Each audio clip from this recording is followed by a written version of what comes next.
We've been on break for a while, but today we are resuming. And then today we will be led by Professor Asare. I want to apologize to Professor Asare that we put his title wrong. We put Dr. Asare. The young man who designed it forgot to change his status as a professor. So Professor Asare, sorry for the hitch and the inconvenience caused. That's all right. So before we begin, I would want to invite Director to welcome members to the session, and then we can begin. Okay, thank you very much. And welcome all of you students who are party to this. I'm sure that if you've had a very good interaction in the past. Unfortunately, there was a break, and we all understand the elections and so on, Christmas and so on. We need to, allow people to have their free time. Now we are back, and I hope that you have your pens and papers ready to write down any comments that you may have. But this is a very important thing. No, I mean, the topic we're going to talk about is very critical to any research endeavor that you want to undertake, whether you are doing your master's MPhil or you're doing your PhD. You need to understand the literature that you read. Even if you say you are qualitative, you don't need to understand the quantitative that you read in order to interpret it. So if you don't understand it, you will not be able to, make head or tail out of it. No, you need to be able to critique, what has been even written, so that in your thesis you can bring it out. So this is our very important, this very important topic that I think all of us, you students will benefit mostly from.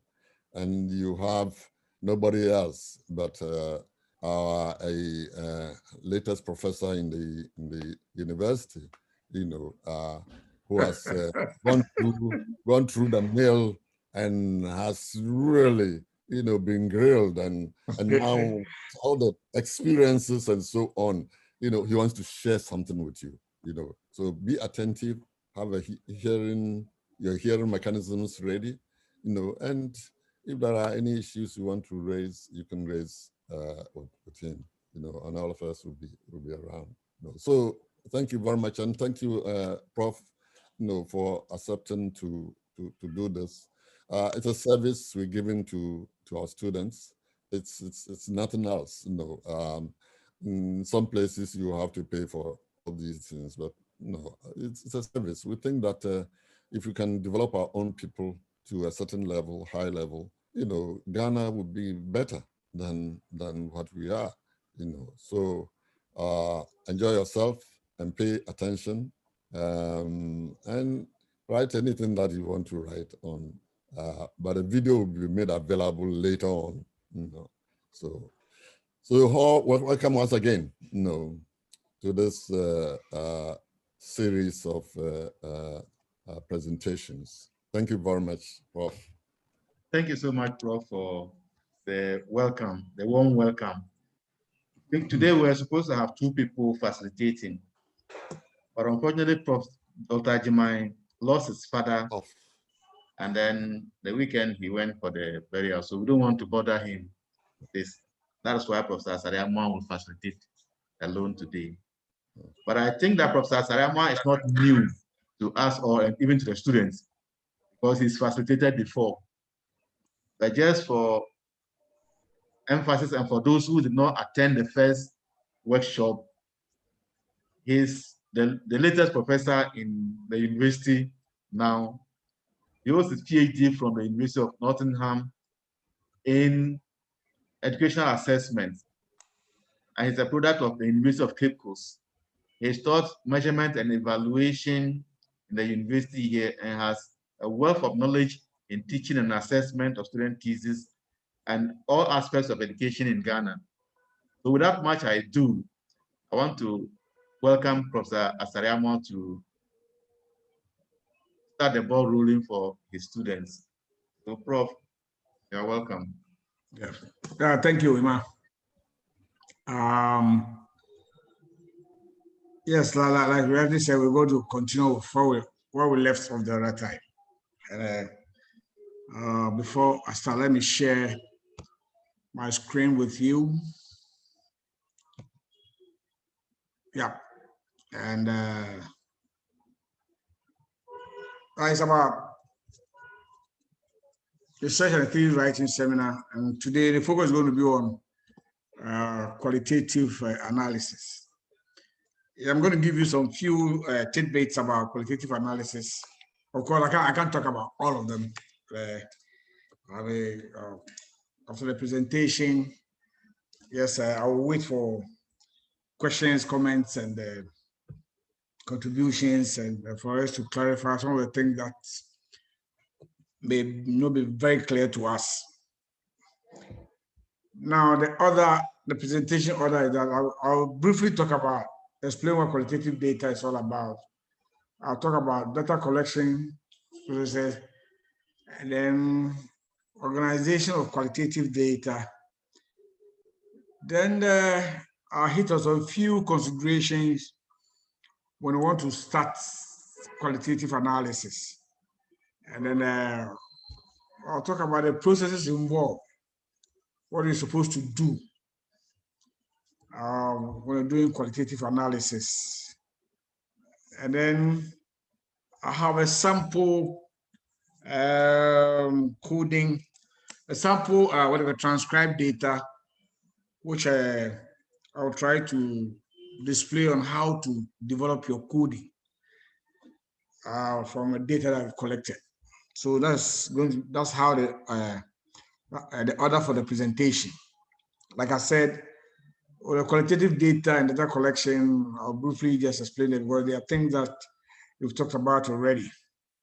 However, let me just recap some of the things that we said the last time. When we talk about qualitative data, we are talking about a phenomenon as a whole with a quality. Yes, I know people will just say, start asking me, why do I mean by quality? Yes, I go to see, and in that way, so it says that we're talking about what people have to say in their own words about an event, a situation, anything related to qualitative, analysis.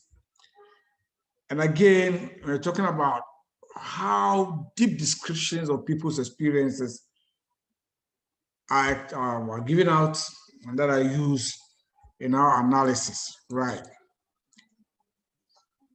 The next that I want to talk about is the phenomenon focuses more on perceptions, beliefs, attitudes, and thoughts of people. Their perception about any situation, an event, their beliefs about it, their thoughts about what is happening, which we think needs investigation. Again, we're going to talk about qualitative data. We're talking about detailed description of situations, events, people, interactions, and observed behaviors. So basically, from the interaction we had the previous time, this gives us a summary of what we mean by qualitative data. This gives us a summary of what we mean by qualitative data. And to get this information, we previously said this can get it through questionnaire. I'll make questionnaire colored because people who are quantitative biased will just pull my throat and say, my friend, we normally use questionnaire in whatever quantitative the rest. We can as well use questionnaires in what qualitative data when we have open-ended items and people are to supply. We tend to use questionnaires a bit. Another instrument is about interviews. And I think when we had the last interaction, we had a lot about interviews. what you have to do and what you do not have to do when you're doing interviews. And it's a very big instrument that we use in qualitative research. And like I said, we talked a lot about it in our last interaction, what you ought and ought not to do when we're using interviews. We have, again, observations. Yes, in qualitative research, observation is one of the key instruments that we use to collect data. We collect data. We come up with maybe a checklist or an itemized issues. They do observations on them. And as you observe, you put down your comments, you write your report about it. We also use field notes a lot. In qualitative research, yes, a lot of issues have been raised about it that is very subjective and that kind of so. When we want to use qualitative data, we need to supplement whatever you have, whether interviews or field notes to argument. You know, in qualitative research, we tend to use a lot of instruments to collect data so that we get more objective view of whatever we want to say. Again, we use communication materials. They have reflective dialogue, where there's a discussion between a researcher and the people who are being researched, or between the research themselves. They reflectively discuss issues that relate to qualitative research. Then we have documents as well. We can use document, get data from documents. So these are a few of them, not all of them, but a few of them. And I think we talked deeply about these instruments the last time that we met. Having talked about this, then the next is how do we organize qualitative data? You've got the data. You've used this instrument to collect the data. How do you organize them? We have various ways that we can organize this data. Why do we do that? We do that to sort of help us with our analysis. We did that to help us with some of the analysis that we do to the data that we've collected. Since the focus on analysis, we need to look at how we organize it. Now, in organizing it, qualitative data has some characteristics. It is not systematic. It is not standardized. It is descriptive. We have field notes about places, events, people, and their behavior. So when you want to organize it, you need to have this at the back of your mind that, yes, these are some of the things that have to do with the data. Well, we see, we're saying it's not systematic in the sense that, yes, when we pick an issue, people may express different views, different opinions about them. And that's why we say that it's not systematic, but we need to organize in that form so that you have better understanding about it. And with the nature of the data, we have multiple sources. On one particular issue, you can get information from a lot of places. You can get information from interview, from your observation, from field notes, and so on and so forth. So you need to have multiple copies of data to prepare. You need to look at all these things because this is done in a way to make whatever that data that you have more objective. So that's subjective data. The multiple sources are used to triangulate to see what is coming out from the data. So you need multiple doses of data that we normally. So when you are organizing it, look at it from that angle, from interviews, from observations. What are the linkages there? What are you getting from whatever you got? So you need to do a lot of reflection on that. And again, we need, when you're reading, your first reading should give you an idea about how the approach is going. What are the possible topics and links? How they link? That's why I say that you have to be very reflective, as we'll be talking about very soon.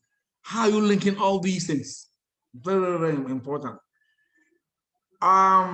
In the case of the quantifier results, yes, you can see it goes straight away. But in the case of the qualitative data, yes, you need to do a lot of reflection, stepping back, trying to link up what is happening and know exactly what, because you're supposed to report on it. And whatever reports that you're going to give should be credible. So we need to do that. Now, let's now start to. One of the underlying is about qualitative research to identify themes. Yes. What are themes? I'm sure you all know what themes are. You are researchers, yes, of course.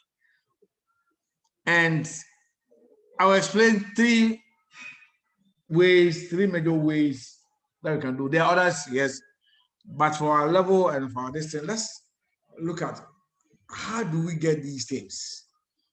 You've organized the data, but certain ideas, bigger ideas should come up from the data. So bigger ideas should come up from the data.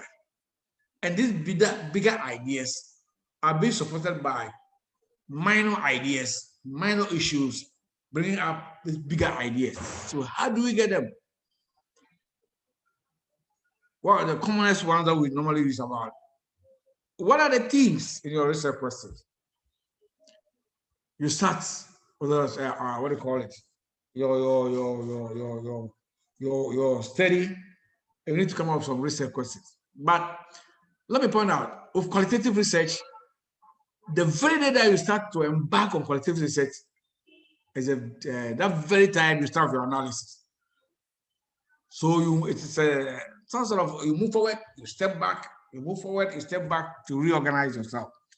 So right from getting the themes, one of the simplest ways is about what are the bigger themes in your research questions or objectives?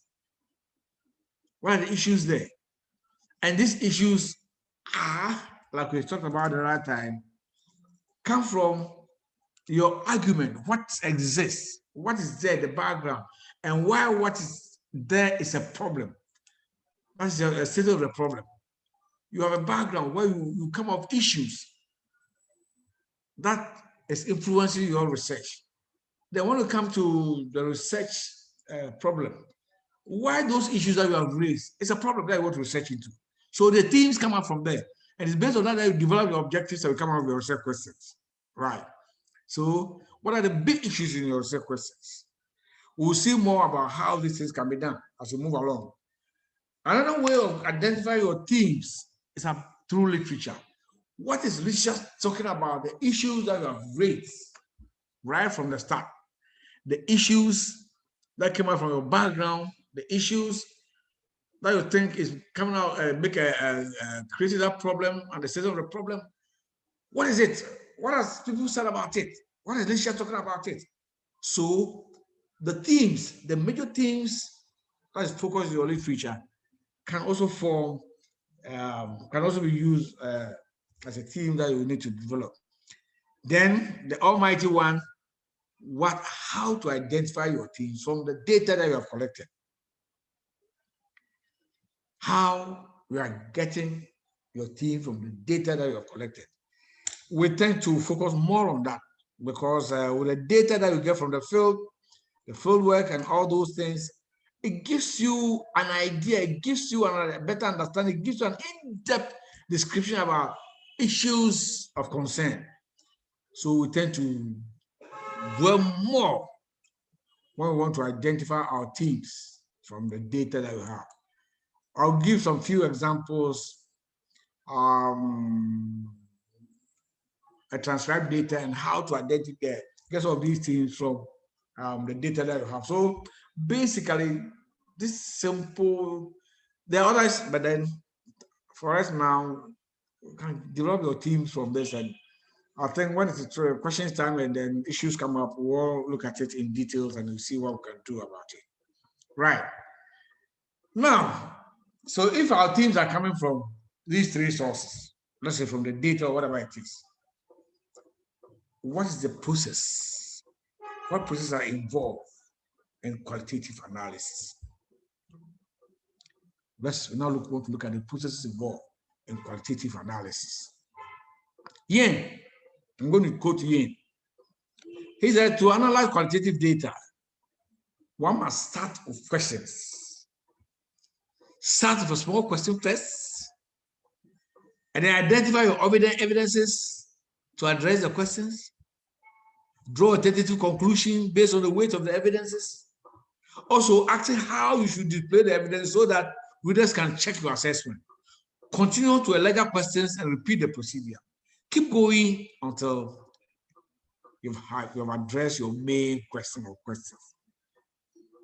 So that's what Yin is saying. So in qualitative research, yes, we start with small questions, the whys and hows, get evidences to support them, come up with a conclusion.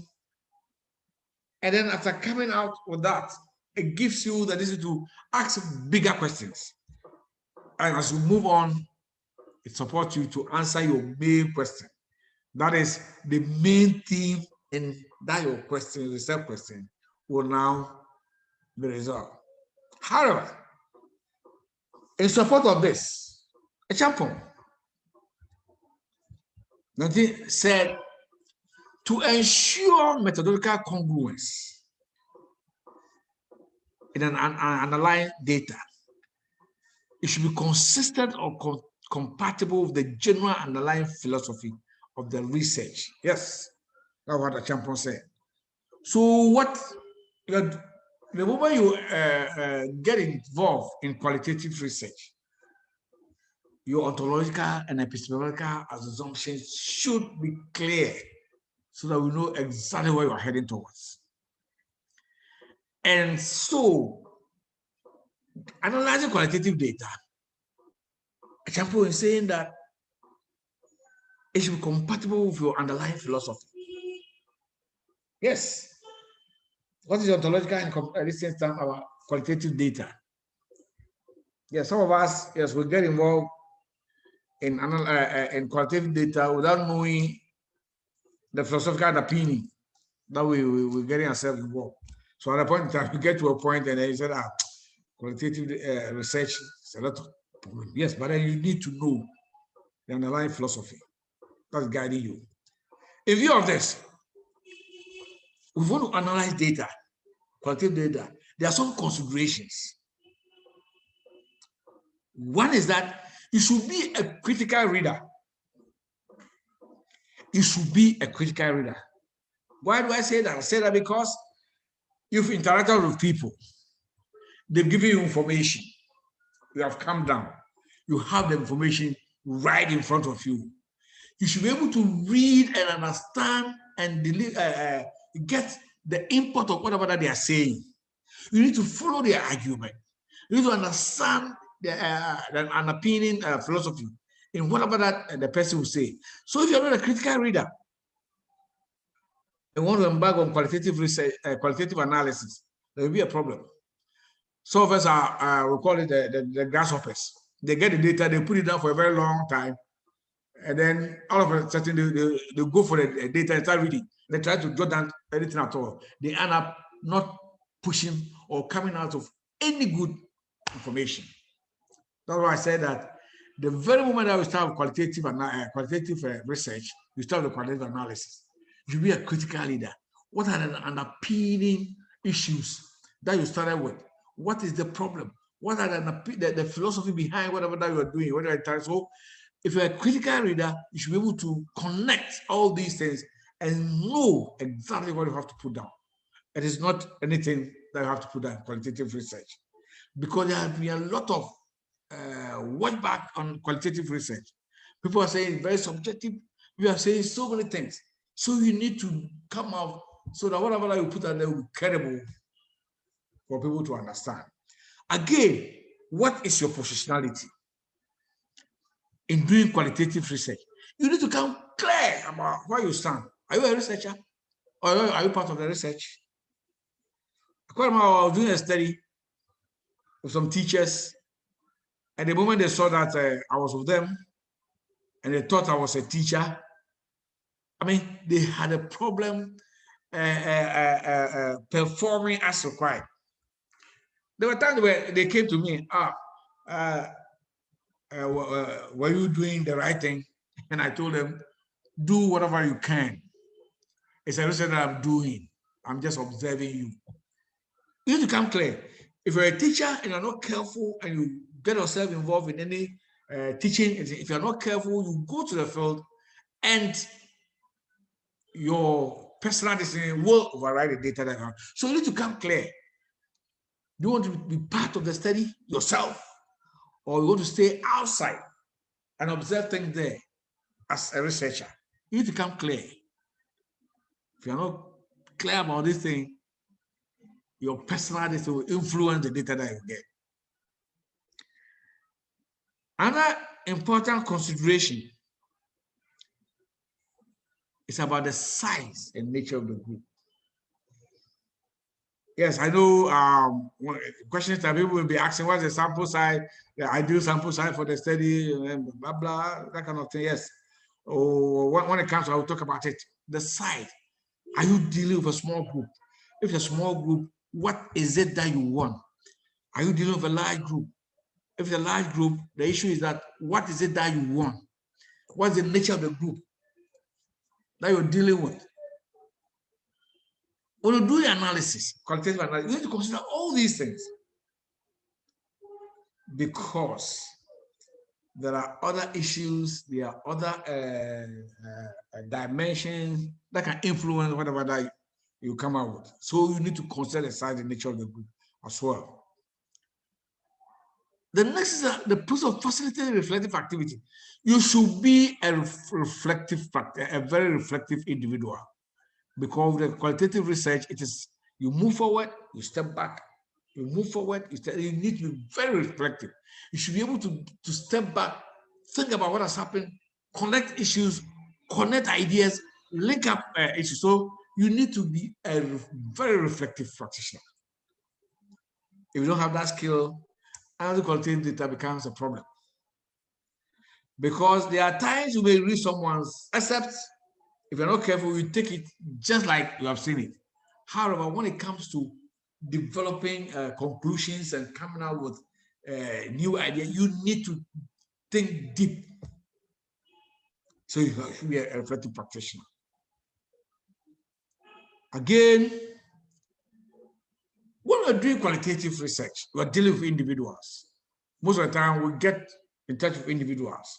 We interact with them. We interview them. We observe them. There are certain cultural issues. The question is, how are you managing these cultural issues? Yes, like I said, your positionality would support you a lot when cultural issues come in. You need to be very careful about cultural issues, because if you're not careful, there are some cultural dimensions which you yourself, you're a human being, yes, you have your own views about certain issues. You go to meet some of these things, if you're not careful, you may be taken over by some of these cultural issues. Because there are certain cultures that are not permitted within some areas. And in doing qualitative research, one of the things that you invade people's privacy a lot, actually through interviews, when one take description, when one deep understanding about issues, you are likely to invade people's privacy, and you need to be very careful about cultural issues over there. Very, very, very, very careful when we want to do qualitative analysis. Another consideration is a particular awareness of the process. You are doing a qualitative study. Are your respondents, are your people aware that whatever we are embarking on is what? It's on qualitative research? Let them know. Because one of the conditions is that you need thick description of our event. You need in-depth understanding of a certain event. You need deep understanding, deep there. So you should be aware. So that when you start posing questions, they will not, or they will be in a better position to give you whatever that you want. Another consideration is the nature of the needed for the analysis and the prevailing conditions there. You go there, yes. You get there, maybe through observation, field notes, through interviews and all those things, you come back with a huge amount of what? Data. So like I said, if you're not a reflective, a critical reader, you will not know which of the information, depending on the prevailing condition under which the data was collected, will support your analysis. So the nature of the data needed for the analysis and the prevailing conditions available on the research firm also count a lot when it comes to analysis. It counts a lot. Again, what is an analytical frame that you want to embark on? Is it grounded in thematic analysis or what? What is it? Do you want to come up with themes? Do you want to do some, what do you call it, content analysis or whatever, which we'll be talking about very soon? This is your form, how you're going to do your analysis. And one thing that you bear in mind is that you are going to read and reread the transcribed narrative from interviews and maybe the cover. You are going to read a lot. So, like I said, if you are the grasshopper type who waits last minute when the time is coming near and you rush and go and you need to program your activities, have it at the back of your mind. You're going to read and reread. You read at times, you read, and there are times you start reading people transcript data, and you don't know where where the reading is taking you to. But you have to continue reading based on your analytical frame, based on the ideas, the issues that is at stake. Continue reading until you learn on whatever you want. And why is reading? You need to keep a close link between the data and the concept at hand, the issues that you want to look at. Someone is saying something.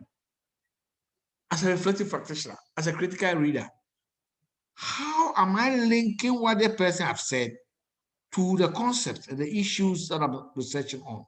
How am I linking them? It's very, very, very, very, very critical. You need to look at all these things when you're doing qualitative analysis. The next is about, are you reading through the same? We have one method called constant comparison method. You read, and how are you supporting the issues that is coming out with the voices of the participant? They are talking about something. You sit down, you read what has been written, what you have read. How is it related to the concept? And how am I going to use the voices of the participant to support this? How am I going to use the multiple views that I've collected from different respondents, or multiple realities that are coming out from the data that I've got, from the interviews, from field notes, from reflective dialogue, from how am I going to link all these things up? Why are we doing this? We're doing this because we want you to come out with information that whoever reads it will understand it and know that truly this is it, and what the new ideas that have come out. Now, as you read, are you going to do cross case? Are you going to look at ideas expressed by the different, what do you call it, respondents, and compare them? Or you're going to look at ideas being expressed by one person, looking at that same person talking about the same thing differently? Is that what you want? Is that what you're going to consider? Very, very, very important. As you read, these are some of the things that should come at the back of it when you're doing qualitative analysis. There are some of the critical issues that need to be considering. What am I going to do? Respondent 1 is saying this, Respondent 2 is saying this. Are we going to compare what the two of them are saying? Or Respondent one said this, at another time he said it on the same issue. Am I going to look at this, what the same respondent is saying about the same thing differently at different times? You need to do this because, as you know, psychologically, individual behavior change. It changes every second. So there are times you'll be interacting with a respondent on an issue, or within a second, the person's behavior will change and will give you a different information. What are you going to do about that? What are you going to do with that information? You need to think through. So how am I going to analyze the data that I'm putting across? Should we cross-case it? Should we within case? What am I doing? Right. So these are some of the considerations that these are not all of them, but a few of them that we need to look at. We need to look at when we're doing analysis, qualitative analysis. Now, so having a look at this consideration, then what is about the data using? Now you've got the data. So what am I going to do? What do I have to do about the data? What data did I collect? How did I collect the data? Was it video? Did I video recorded it? Did I audio recorded it? Was it handwritten? You see, there are so many ways of recording data.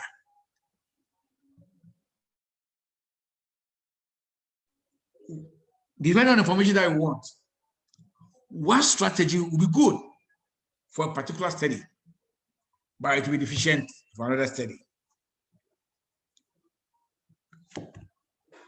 So, which one was appropriate? You go to the field, yes, you go there. That's why I said that with the qualitative research, when it comes to analysis, it is to and fro. You might go, maybe you went to the field through interview, you audio recorded it, you came, or a whole thing is messed up. What do? Are you going back to the same people? What are you going to do?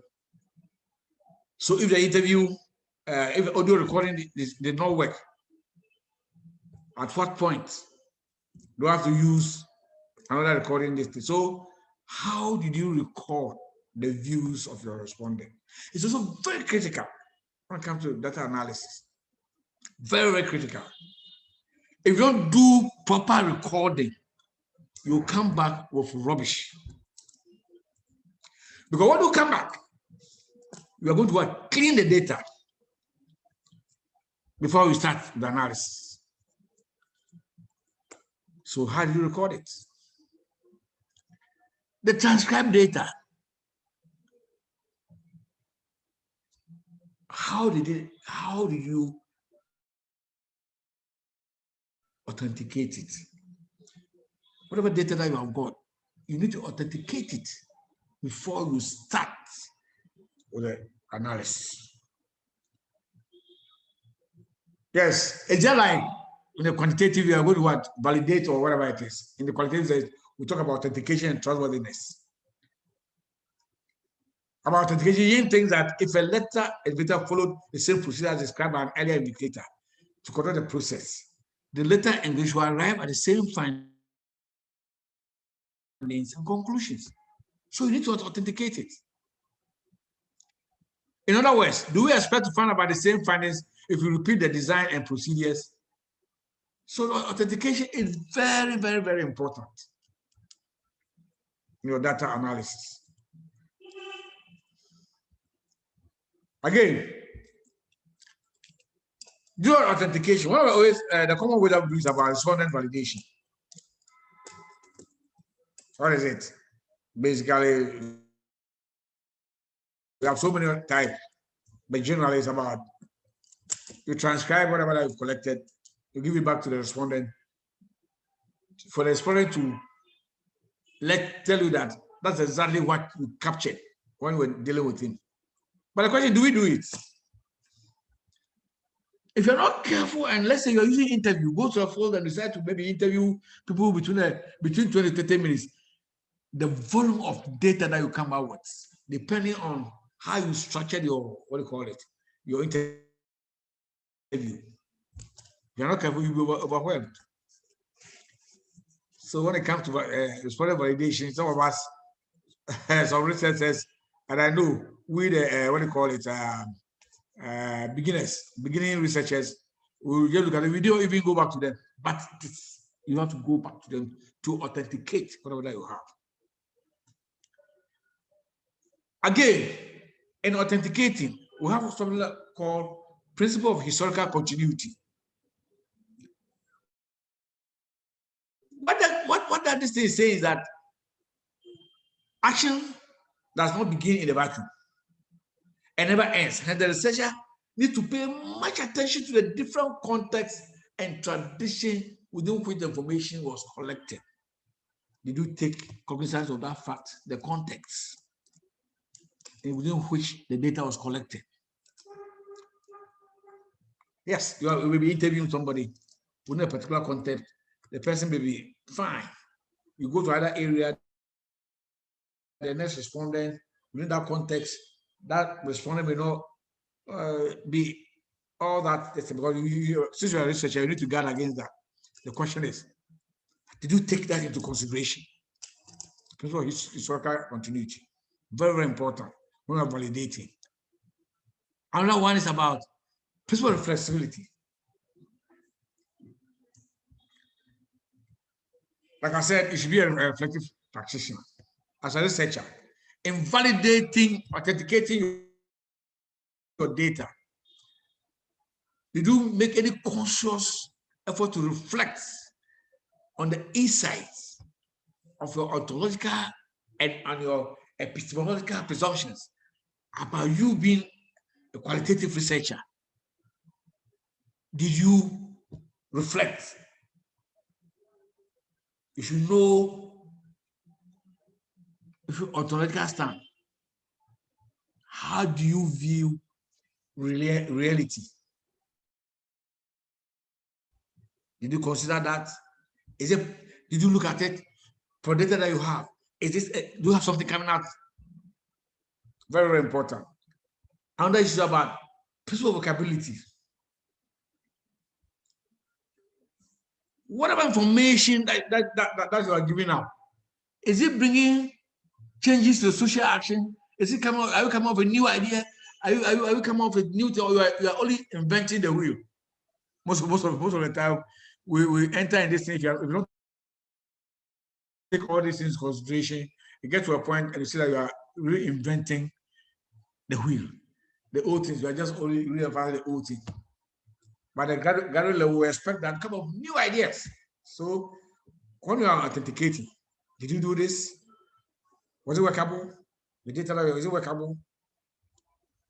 Having talked about these considerations, now let's come to the method of analysis itself. You talk about all these things, the considerations, whatever that you have to do before you start the analysis. Now let's talk about analysis. I'm going to give you three different levels of the analysis, three different ways that look at the analysis. The first one is about content analysis. Now, these are the three forms of analysis I'm going to give you. I'm going to relate it mainly to data that you have collected. You have the information,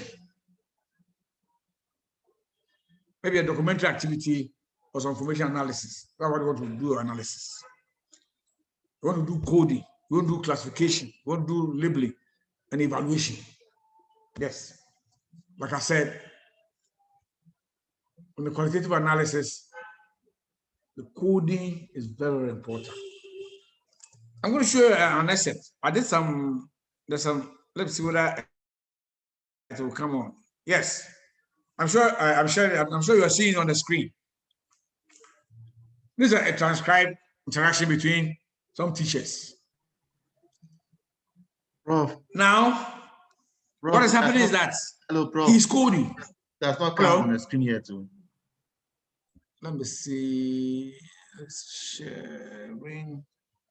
Where is it? I'm sure you're seeing it now. Is it on the screen now? Okay, it has come. Is it there now? It's there now. Yeah. Okay. So we have this transcript, this thing. The person was coding.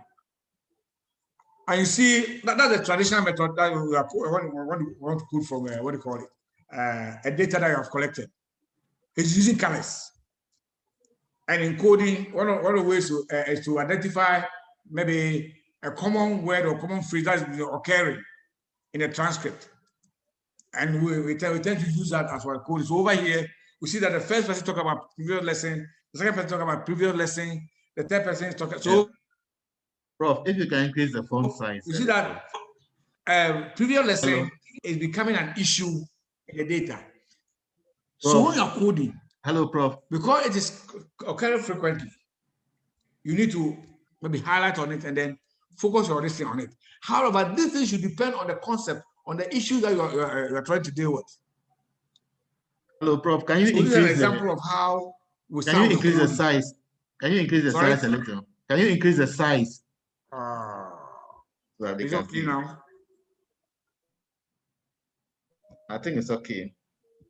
Okay. It's better okay now. Yes. Yeah, it's better now. Right. Okay. Thank you. So now you see the person is coding, and one way of coding is what to try to identify common issue words or phrases that they are occurring in all the distance. So Respondent 1 is talking about previous lesson. Respondent 2 is talking about previous lesson. When you go down there, yes, it's a whole script. You see them always also talking about previous lesson. So the issue there is previous lesson part of what the researcher is about, researcher is trying to research on? If so, then it means that the what do you call it? Previous lesson becomes about an issue, a code there.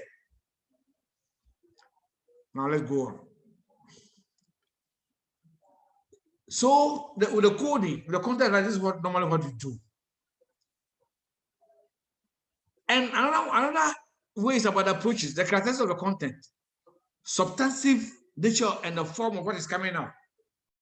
The audience, what are they doing? What is coming out? So the content analysis, the major decision is about coding. With the process, the first is to define the unit of the analysis. What is it? Your unit of analysis. That is, what do you want to get involved? What are the things that you are looking for? What are the issues that you are looking for? Then you specify. So for the essay that I showed you, at the end, I'll be talking more about it. It was about continuous development. The whole issue is about continuous, how teachers can develop themselves when the development is located in their own classroom. So it was a video intervention, a video capture of whatever they did, and it was played back for the teachers to look at, and then for them to comment, and then to see what happened. So what are the variables, the categories?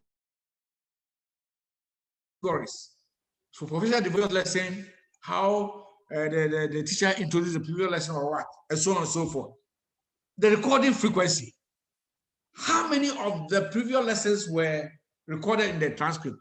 The few lines that I showed you, so that with the two, what do you call it? With the two respondents, you saw that first person mentioned previous lesson, second person mentioned previous lesson. So when you go down there, you're going to see that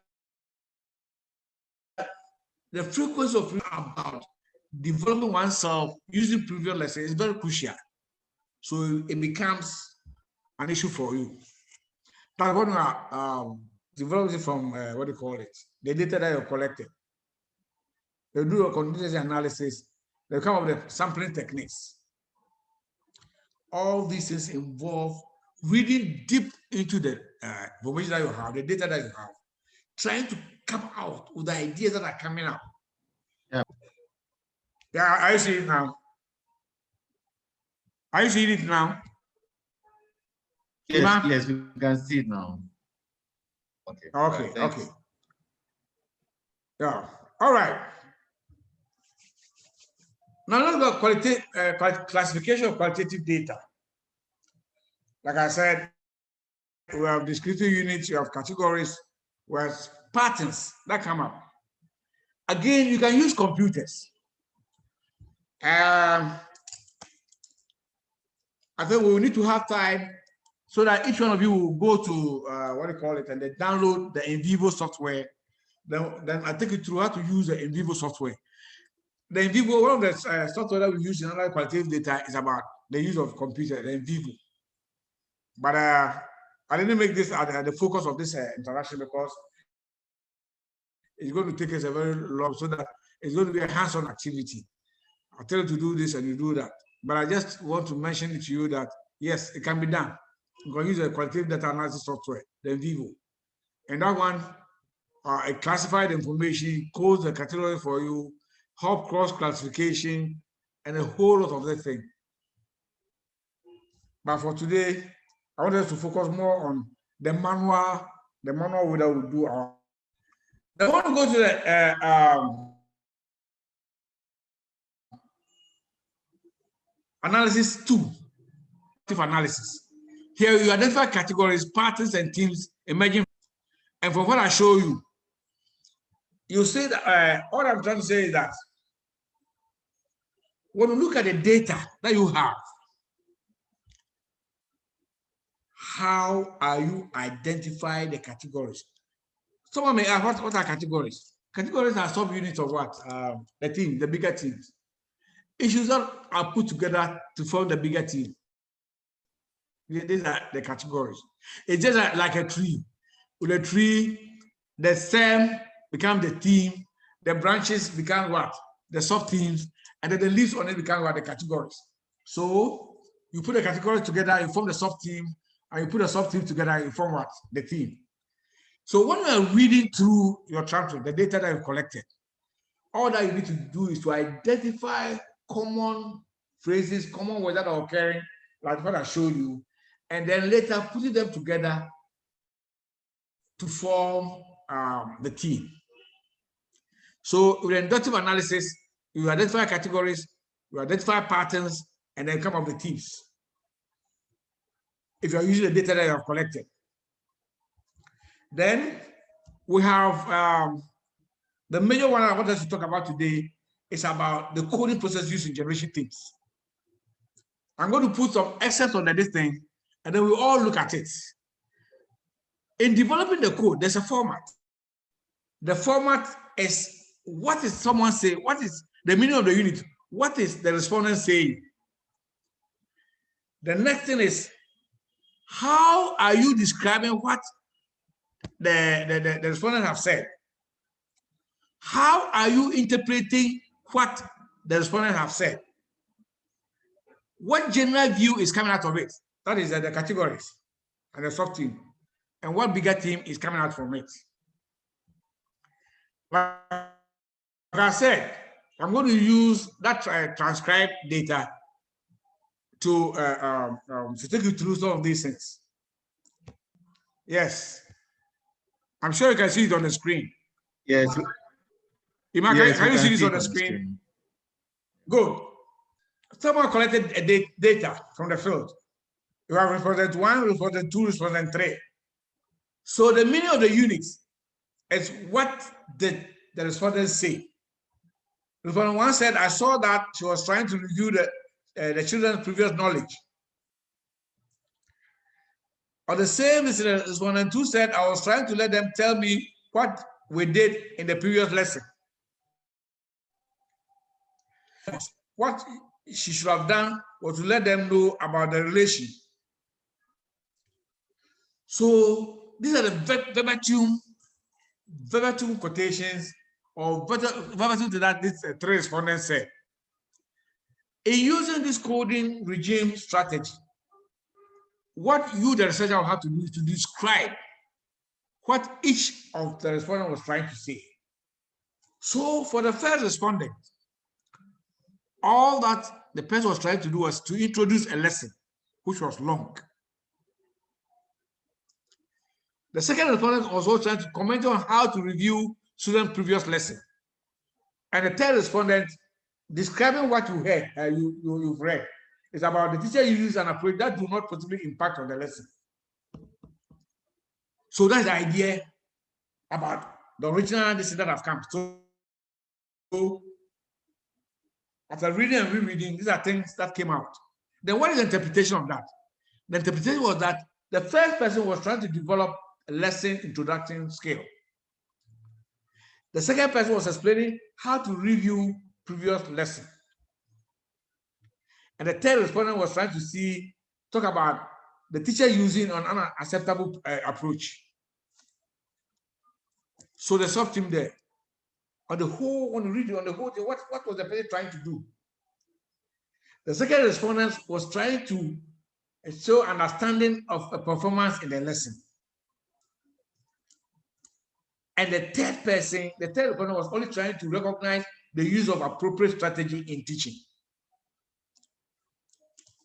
So these are the things that came out from the transcript. So what is the bigger team there? It's about professional development. And on the professional development, one was trying to use the right strategy. And for one was trying to use what? An appropriate strategy. So you could say that from the few things that the people have said and from the data that you have got, this is a very simple way of developing teams. You want to use the data that you have collected to develop teams for your research. Very, very, very simple. So you just have the matrix. The matrix, you put in what you've said. How are you describing it? How are you interpreting it? What do you think is coming out? Based on the app in mind. Based on the issues that you have in mind. And then, so putting all these issues together, what is coming out strongly? What is the bigger team that's coming out? And the bigger team is about what? Professional development. So you see that looking at this vis-a-vis doing quantitative research, where you have to input data into the SPSS and then run the SPSS, that kind of thing. In the same way, the qualitative research can develop this matrix and then put in these issues. And then as you read through, you try to identify the category, the themes of the study. So this is one of the simple ways of analyzing a qualitative data. But before you can do this, like I've said earlier, you should be a effective practitioner, you should be a critical reader, you should be thinking about the analysis, the framework about this. Are you going to use verbatim quotation to support? So putting all these things together, you come out of this frame. And then based on this, you now come out to write on, you've done your analysis, we now come for your sub teams. And then when it comes to the write-up, then we tell you what you have to do with all this. I haven't talked about this. What I said is that when you're doing analysis, you should have a checklist. When you're doing qualitative research, one of the critical things you have to do is to set deadlines to whatever that you'll be doing. What am I transcribing? Within the next 2 weeks or 3 weeks, I have to finish the transcription. Most of the time, the advice I will give is that when you're on the field, quality data, you should be transcribing. Because if you're able to do the transcription very well when you're on the field, and there's, in quote, a pothole that you have to fill, you can easily go back and fill it before you come back. Otherwise, you come back to the desktop work, and you may have problems. So set deadlines. Analyze regularly. Always, when you finish with, let's say, a portion of it, and you leave it for a very long time, when you revisit it, it means you need to go back, really capture all that you did. Because once you're analyzing, you look out for linkages, you look out for associations and all those things. Again, create a rhythm of work. Always ensure that for today, I'm doing this, my rhythm. How am I going about the analysis? What is the nature of this that I'm doing? Analyze and write a session as soon as it is ready. You finish some portion of the analysis, write it down. Go to the next one, do the analysis, write it down as you go along. Stop at the point from which it is easy to resume. If you get to a point, fatigue has set in, or you're becoming so confused, issues are not coming out clearly, stop and come back the next time. Leave space for revision. When you're doing the analysis, you need to leave space for further revision. Publicize your plan. Check that all essential session ideas have been covered in your analysis. Make sure all quotations are acknowledged. If you are quoting from respondent 1, make sure respondent 1's name is attached to what your analysis, the analysis the data I've done. Remember to leave sufficient time for revision. Try to get someone to read what we have put down. As an analysis, get someone to read what we have put down. And ensure the summary of this that I talked briefly about what qualitative data is all about, some of the data collection instruments, how to organize qualitative data, consideration for qualitative data, process for qualitative analysis, the coding process for collected qualitative data. So I'll end here for questions, contributions, and comments. Thank you. So, participants, I think we have been privileged this morning to hear from Professor Asare Amoah all that we need to do about analyzing qualitative research. And as we have always done in the past, please put your concerns by typing in the chat column so that we can read them for him to respond. Maybe Prof would want to make a comment. So maybe as we wait for their comment, their concerns, Prof, do you want to say something?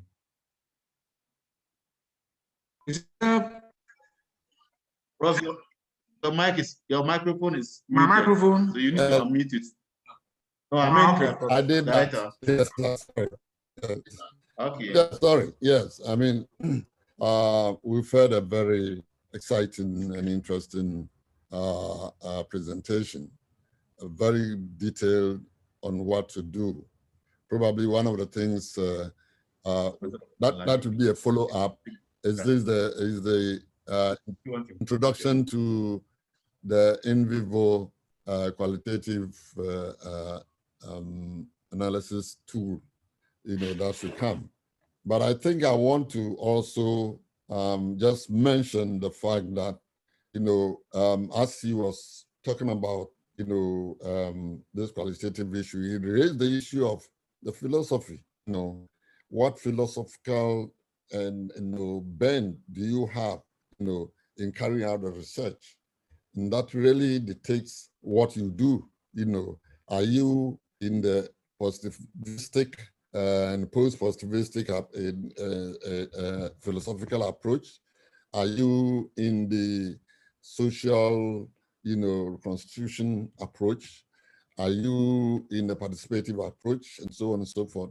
We need to, know where we are coming from, what philosophical background we are coming from. And the other issue, which I think is of interest, should be of interest to students, just to expand on some of the things that were said, is really when you're talking about qualitative, research, and even other forms of research, quantitative and so on, the worldview is so critical.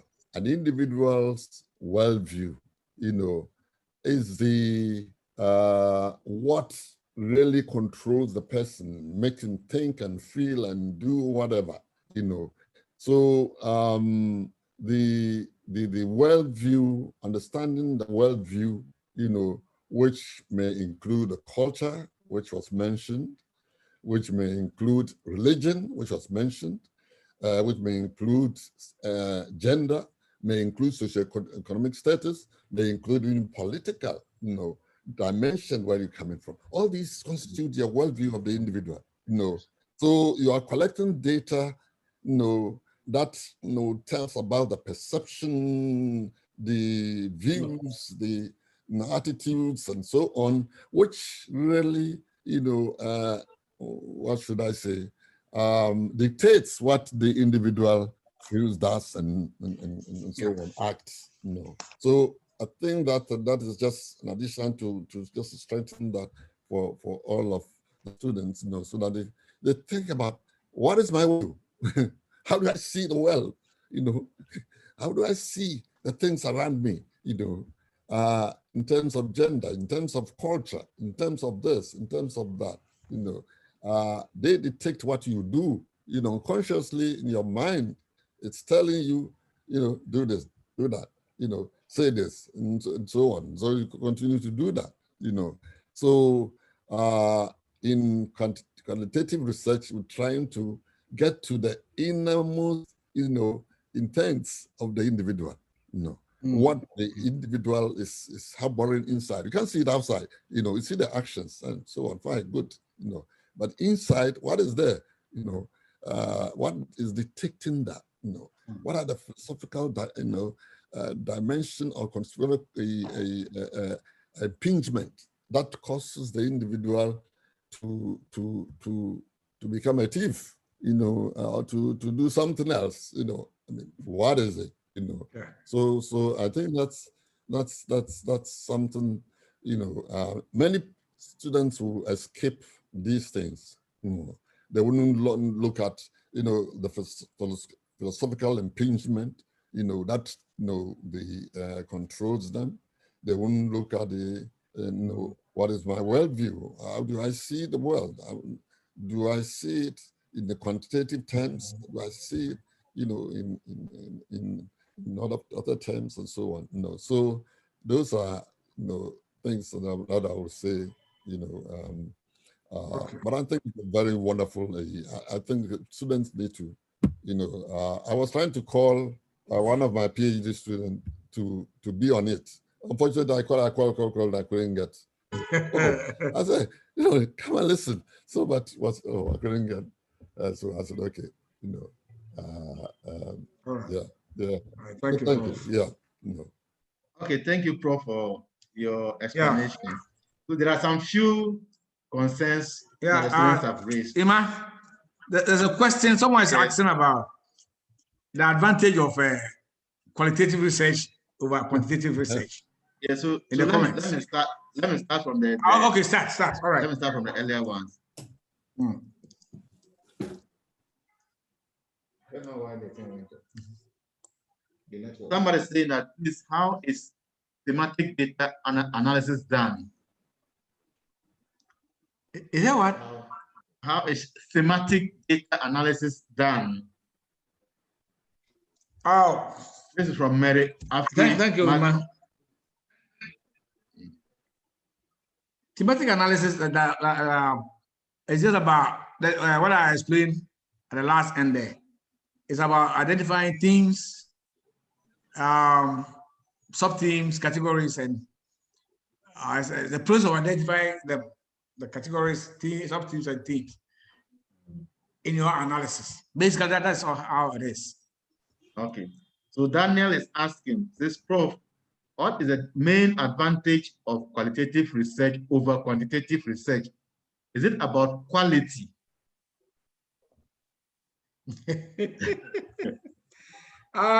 With quality, each of them has its own advantage, right? Whether quantitative or qualitative, each of them has its own advantage, right? Yeah. But in the case of qualitative, one of its criticalities is that if you want deeper understanding about an issue, we tend to use qualitative research. Deeper understanding, where explanations are words are used to explain, or in the qualitative paradigm, we call it thick description of events. We tend to use qualitative research, which quantitative cannot use. For quantitative, it deals with figures. The figures come up, and you cannot question why, let's say, an analysis gave you 7.15. We have a whole lot of figures, and the final analysis is 7.15. Very, very difficult question. But then, in the case of qualitative research, whatever information that comes out, you have the advantage of asking deeper questions to get a better understanding about why a situation has happened. For example, if you say, let's say you do a research, and then if our boys and girls, 40 boys, let's say, like fufu, 40% of the students, so who are boys like fufu, and 60% of the girls like fufu. In terms of quantitative, that's all that you have. But when it comes to qualitative, you go further to find out from the 60% of the boys why they like fufu. So they'll give you in-depth understanding about why they like the fufu. So that's one of the advantages that qualitative has over quantitative. When you want to get deeper, but then with a quantitative tool has its own advantage. With a quantitative, you can use large sample size, but with qualitative, because of the thick description and how you want deeper understanding of issues, we don't tend to use large sample. And with quantitative, you can generalize to a whole population, but with qualitative, no. You can only make inferences to the content within which you are doing the study. So that is it. Okay, so closely linked to the inferences is the concern from Amos. Yeah. And Amos is saying that Prof spoke about inferences as the third type of qualitative data analysis. Yes, yes. Could he explain it a little further? Okay. I must say this session has been excellent. Let me just tie this one to it. Okay. Elizabeth says that, please, can one use some of the tools, or we must use all of them in the analysis? For instance, questionnaire, observation, recording, etc., etc. Thank you, Emma. To Amos, the inference that I wrote there was about what do you do the analysis? What is coming out from analysis? Those inferences they are not meant for. I'm not talking about quantitative. What is the analysis? What this thing can you make? What inference can you make from the data that you collected? That's why I put inferences there. It doesn't mean that I'm talking about quantitative, right? In the case of Mary, the last questioner, the last question, yes, we see with qualitative research, yes, you can use interview alone, but there has been issues about subjective nature of qualitative research. So what we tend to do is that we advise that you use more than one instrument so that you use the information that you get to triangulate, maybe interview plus observation or reflective dialogue, just to triangulate to see, to get the differences about what people are, because it's about people expressing their opinion, their perception, their views about an issue. So when you want to use only one instrument and you're not careful, there'll be some sort of bias. But when you use multiple, instrument for triangulation, it gives you a better understanding about issues at stake. That's why we tend to request or advise that use more than one instrument for triangulation and for credibility's sake. We tend to use more than one instrument. Okay, so Nelson is asking, Prof, please comment on comparison of text. What should be the guiding principle? Comparison of what? Comparison of text. Of text. Text. T-E-S-T. T-E-X-T. Comparison of text. I'm sure he was talking about a table that you showed, the example that you put on a table. And then you were looking at the text that you were coloring. So what should be the guiding principle in comparing the text? I'm not too clear about the question. Comparing I'm text. sure that, you see, when you were giving the example, yes, you brought some transcripts. So you were comparing what interviewer A said, okay. the teams or the sub-teams and those things. Oh, so all right. what should be the guiding principles? Oh, the guiding principle there is that, you see, we are trying to develop a bigger idea, even though they are all responding to a particular scenario that they saw, and they were responding to it differently. So we are using their views about that particular issue and trying to see what exactly are they all trying to say. You get it? So respondent one said something. He was talking about teaching strategy, introducing a lesson. Respondent two was trying to look at how a teacher in a video that they saw was trying to let students talk about a previous lesson. And respondent three was talking about a formula that was seen, the strategy that the teacher was using, which was not appropriate. So you could see that all these three people are talking about a strategy that a particular teacher used into the introduction of a lesson. And all that they were trying to do when they were discussing that lesson was about professional development, how they can develop themselves when the development is located in their own classrooms. So those texts that I was talking about, you see, the text that you have seen, what the person has said, like I said, it should be a critical reader. After reading it, what is the person trying to say? The second person, what was he trying to say? The third person, what was the respondent trying to say? You said that they were talking about the same issue about professional development, but they were looking at it differently. And the different way that they were talking about this is what we call the categories. They were all talking about a bigger team development, professional, how they can develop, or how they can do well in the. One was looking at the introduction of a lesson. One was looking at the strategy that the person used. One was looking at so that is it. The text there are to give you an idea about the whole thing. What were they all talking about? What bigger thing? What bigger issue were they all talking about? It's all about professional development. They were looking at it, talking about the performance that they've seen, and seeing how it can in their next lesson. So it's about professional development. And professional development was an issue in the study that was done, where this transcript came from. So that's what it meant. Ima? Yeah, okay. I can hear you now. Okay. So there's this concern from Ebenezer Collins. He says, please, how does one identify the theme from literature? And then there is this from Amos. Amos is also asking that okay. In respondent validation, assuming the respondent points out portions of the transcript, should interview be reconducted? Thank you.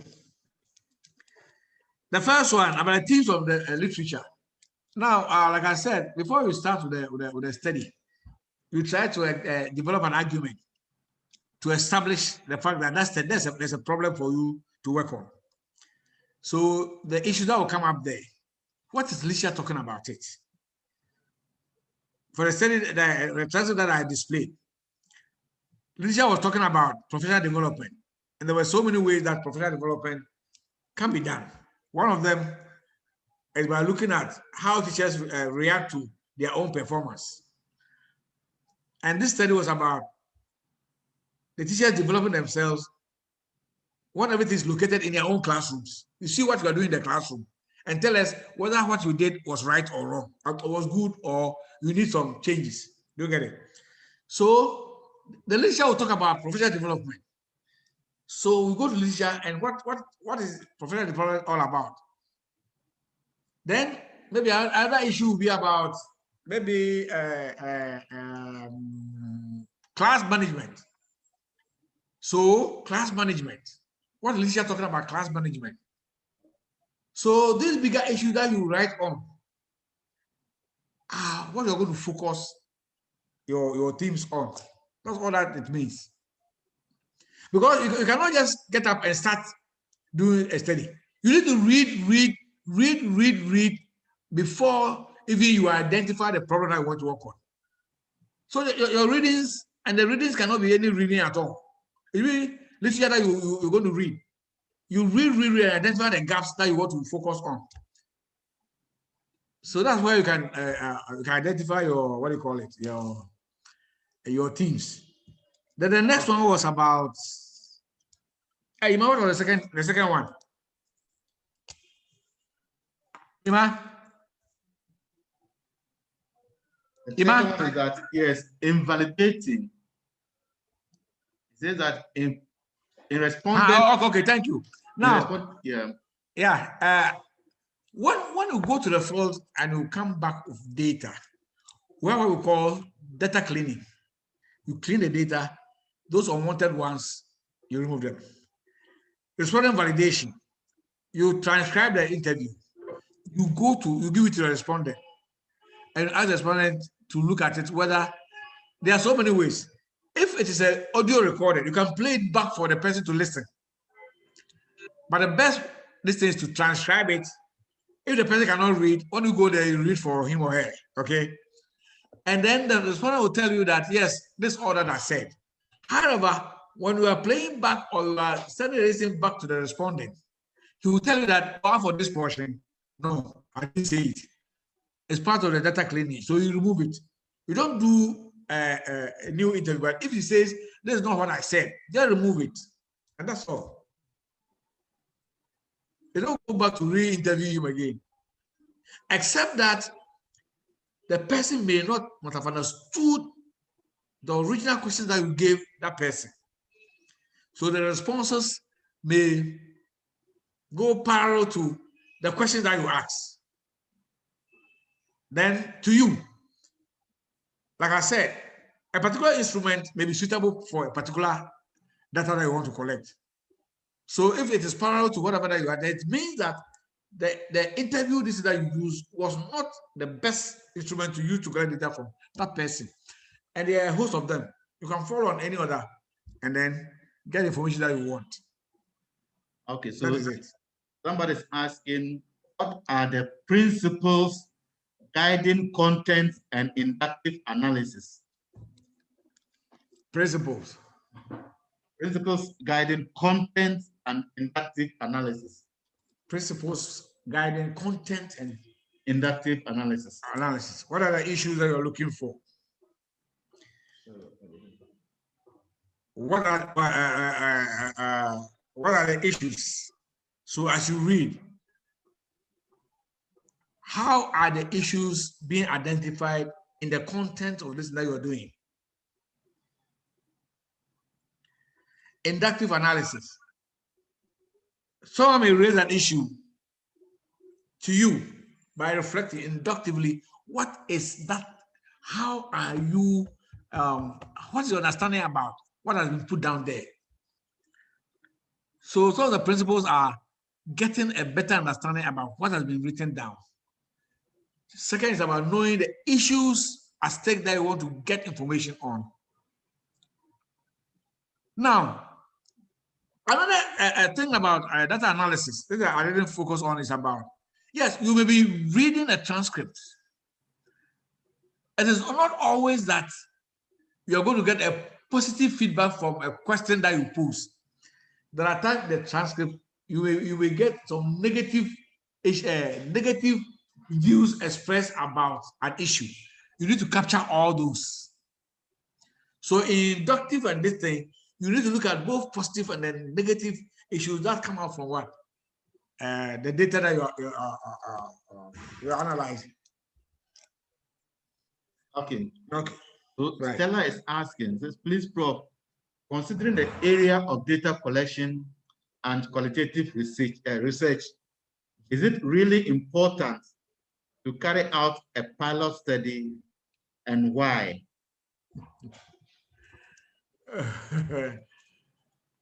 Pilot study. Yeah. The first thing I'll ask Madam is, what is pilot study? You can't respond, so just let us see what we can see. Yes, we'll try. Generally, in qualitative research, the way you try to talk about pilot study, people have this, they are this intent to quantitative. Yes, in qualitative research, you can just try you try out your instrument to see whether it will work. It's about trying out some of the instrument that you develop to see whether it will work. I think that was There are times we even practice some like questioning skills. You develop your protocol, and you need to practice it on somebody to see how the questions can go. It's a way, and qualitative. I thought we don't put it parallel study, but I would say trying out the protocol that you have developed to see whether it works. It's about making it perfect. That's all. I think it also falls clearly in line with reading widely. Yes, reading and when you read widely, some of those issues will come out and help you. Yeah.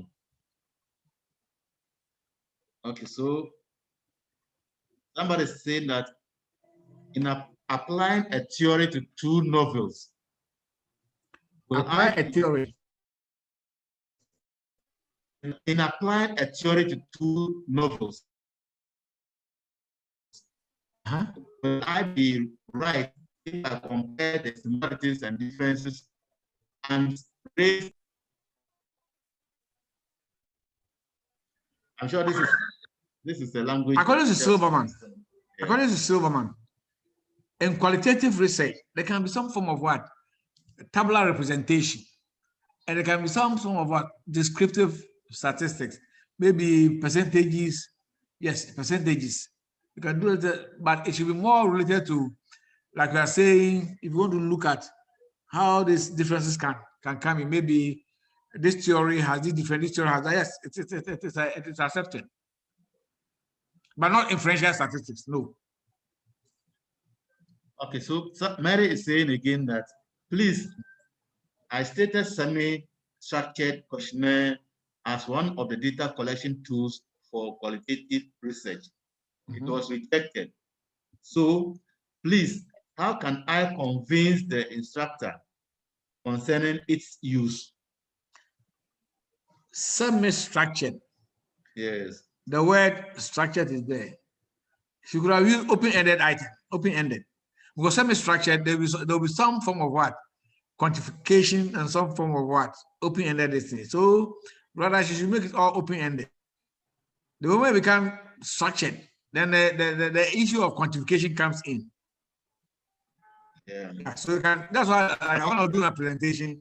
I made it colored and I said that open-ended items questionnaire, yes, it's accepted. But I think also that students should try to relate well with their supervisors. Some of those things, it is not about a word that I want to do and it says I shouldn't do it. It's about how you are able to explain and convince your supervisor. Yes. So please develop a cordial relationship between you, yourselves, and then the supervisor. Then some of those issues can be resolved. It's not like you sit somewhere and you want to do something, supervisor says no. Develop a working relationship where you can discuss things devoid of tensions between you. After all, he's supposed to guide you. So another person says that, please. Okay, JJ, the previous ones are all on YouTube. If you go on YouTube and you type Iris presentation, you will find those presentations there. And then Nelson is saying that, what is inferential summary, Prof? Inferential summary. Yes. Now, I think that you were answering the question about generalization. Making inferences, and you were explaining that you are making inferences to theory, not necessarily to a population. Yeah. So you are making inferences, you are extending the frontier of knowledge. Yeah. In qualitative research, we are interested in developing theories, falsifying theories, and other things. So if you come out with something new, you extend that frontier of knowledge. It is not for statistical generalization. So Nelson, I think that's the addition I can make to what he said. Okay, thank you, Iman. Thank you. Iman, I think it's around 11. Yes, it's 11. Yeah. So, and we don't have questions again. So, Prof, thank you very much. for the time that you have shared your insights and what you know about your knowledge and experiences in qualitative research with us. Okay. Unfortunately, the director has another engagement, so he's left us. Okay. So I would want to call on Professor Kola, who is with you, to give the closing remarks to all of us. So thank you once again. After that, I have some announcements for participants. Always next week. Yeah, thank you, Coordinator Dr. Tamanja. I think we are doing what we should do as a IRIS, and I'm sure that the students, they must be enjoying this rare quality assurance seminar. And I can say on behalf of Professor Amoah Mensah, our director, that we are going to continue to improve on this kind of a seminar to make our students in this university be the best, among the best in the world. So please, students, always be punctual and remember to inform your friends that this is some kind of a rare opportunity for those who want to enhance their abilities in research activities, especially seminars will somehow help many of our students to do their projects on time and finish on time. So I want to move in a very lovely seminar lecture today. So let's meet again next week. By God's grace, we are going to have Professor Koku Amadeke and Dr. Peter Akayure. Thank you very much to everybody, and thanks to the coordinator, Dr. Tamanja. Okay. I saw a hand. Mina, your hand was up. Is there something you want to share with us? Mina. Right. Mina. Okay, Emma. Yes. See you. Okay, so thank you so much for coming around today. Next week, we'll have another seminar on the topic quantitative data analysis. So today was purely qualitative. Yes. Next week will be quantitative data analysis. And it will be facilitated by Mr. Koko Amadekari.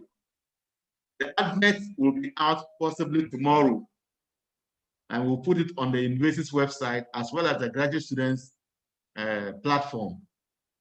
So let us be punctual next week and prepare for all that you need about quantitative data analysis. So thank you everybody for being with us today. Mary's hand is up. Mary's hand is up. Mary. Okay, Mary, Afi, Mary, can you share what you want to share? All of them. No. Okay. Please, I didn't hear the response concerning how to get the video or the recorded video for the seminar. Okay. I said we are putting it on YouTube. Okay. So just go to YouTube and type IRIS seminar series, and all the previous ones that we have had are there. And this one too, when we are able to edit it, we'll put it there again. So take time and tell your friends to visit YouTube channels and then be able to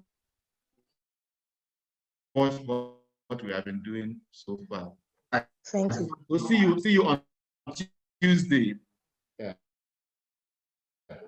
Next week. Have a nice day. Thank you.